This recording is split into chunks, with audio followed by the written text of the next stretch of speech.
folks were talking about, hey, I've been hearing about this weather prediction model out of Fargo. And I said, do you mean the LRC? Yeah, how come nobody else uses that? So the word has spread. People out here are paying attention to what's going on with the LRC and how accurate it has been in forecasting for us here at WDAY Radio. You know, we've been really ecstatic, and it's been so much fun to be able to bring this kind of technology to a listening audience. And the community has been picking up on this tremendously with the amount of positive feedback and those that have been following.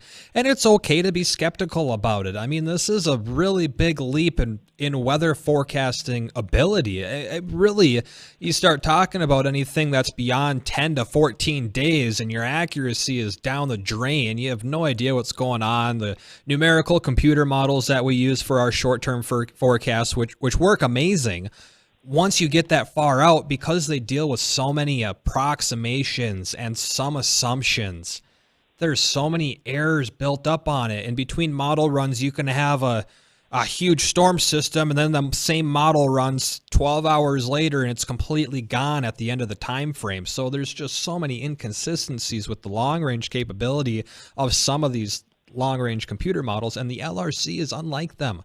We've been forecasting 3 to 9 months in advance with accuracy, with great accuracy, and there's still people out there, they're saying, no, this is impossible. You can't do that.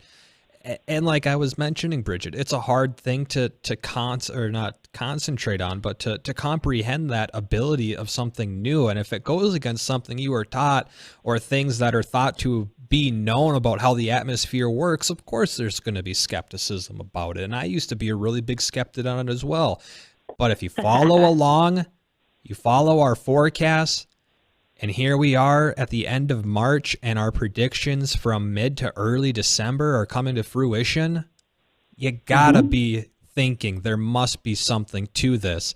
And our next LRC storm, likely one, coming right at the end of the month towards the 30th, 31st.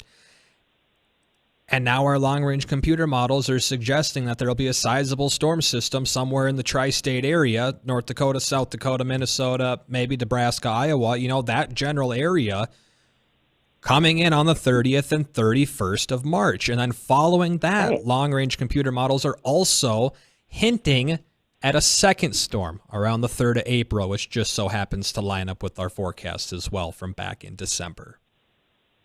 Well, I think the most important thing to remember here is that this is why you tune in to hear what we have to say, because we can bring you some of the most accurate weather that you could possibly want when it comes to storms, planning ahead, doing a pile of different things that just make sense.